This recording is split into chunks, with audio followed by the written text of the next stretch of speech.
আসসালামু আলাইকুম সুপ্রিয় দর্শক। শীতে গরম গরম মোমোস খেতে কার না ভালো লাগে। এর জন্য আমি আপনাদের সাথে খুবই সহজভাবে কিছু টিপস শেয়ার করব, যাতে করে আপনারা সহজভাবে মোমোস বানিয়ে নিতে পারবেন।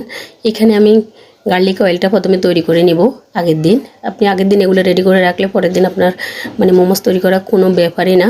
এখানে আমি 2 কাপ পরিমাণ দিয়েছি রান্নার রেগুলার তেল, 3টে বড় রসুন কুচি করে দিয়েছি গার্লিক অয়েলটা তৈরি করে নেওয়ার জন্য।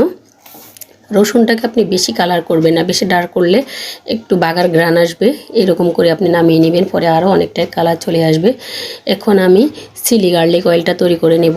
এই জন্য আমি একটি বাটিতে, আর যে আমি গার্লিক অয়েলটা তৈরি করে নিয়েছি ওটা আমি চুলোর মধ্যে বসিয়ে রেখেছি। 2 চামচ দিয়েছি চিলি ফ্লেক্স, 2 চামচ দিয়েছি রসুন কুচি, 2 চামচ দিয়েছি সাদা তিল, 1 চামচ দিয়েছি আমি শুকনো মরিচ গুঁড়ো। এরপর আমি যে গার্লিক অয়েলটা চুলোর মধ্যে বসিয়ে রেখেছি ওইটা আমি সম্পূর্ণ চিলি গার্লিক অয়েলটা তৈরি করার জন্য ঢেলে দিব। দেখতে পাচ্ছেন কতটা লোভনীয় দেখাচ্ছে। সম্পূর্ণ মশলাগুলো এখন রোস্ট হয়ে যাবে। দেখতে পাচ্ছেন ফুটে ওঠার পরে এখনও বুদবুদ উঠতেছে, কতটা সুন্দর কতটা লোভনীয় দেখাচ্ছে দেখতে। না এটা খেতে খুবই মজা লাগে যে কোনো চাইনিজ আইটেমের সাথে।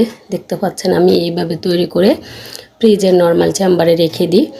আর আগের দিন আপনি যদি এইভাবে চিকেনটাও রেডি করে ফেলান তাহলে আপনার মোমোস তৈরি করা খুবই সহজ। চিকেনটাকে কিমা করার জন্য আপনি ব্লেন্ডার জার ইউজ করতে পারেন। আমি চাকু দিয়ে এইভাবে কুচি করে নিয়েছি। কুচি করে নিয়ে এতে অ্যাড করে দিব। আপনার যে পরিমাণ চিকেন সেই হিসাবে আপনি বাড়িয়ে কমিয়ে নিতে পারেন। এখানে আমি তবে যে কোনো আইটেম আপনি বেশি দিবেন না, চিকেনটাই বেশি রাখতে চেষ্টা করবেন। এখানে আমি গাজর কুচি দিয়েছি, পেঁয়াজ কুচি দিয়েছি, রসুন কুচি দিয়েছি, আদা কুচি দিয়েছি। এরপর আমি এটা অ্যাড করে দিব সয়া সস 2 চামচ। এরপর এতে অ্যাড করে দিব ম্যাগি সিজনিং সস। এখানে আমি এটা দিয়েছি প্রায় 3 চামচ থেকে বেশি, একটু বেশি হবে। আর আমি অফ ক্যামেরায় দিয়েছিলাম কালো গোলমরিচ গুঁড়ো, অবশ্যই এখন দিইনি, এখনও দিই না, এরপরে যখন মনে পড়েছিল তখন দিয়েছিলাম। আর লবণ দিব এতে পরিমাণ মতো।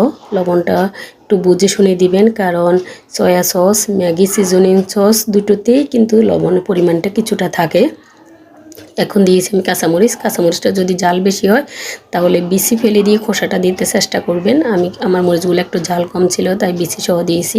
সবগুলো আইটেম একসাথে ভালো করে মিক্সড করে নিয়ে এতে আমি 4-5 চামচের মতো বাটার, ফুটন্ত বাটারটা দিয়ে দিয়েছি। এইভাবে দিয়ে আপনি আগের দিন রেডি করে ফ্রিজের নর্মাল চেম্বারে রেখে দিতে পারেন। পরের দিন আপনি ঝটপট মোমোস বানিয়ে মোমোস শিট তৈরি করে মোমোসটা তৈরি করে নিতে পারবেন। এবং ডিপিং সসটা সেটা আপনাদের সাথে শেয়ার করব। পুরো ভিডিওটি দেখে নিতে হলে আমার চ্যানেলে দেখে নিতে পারেন।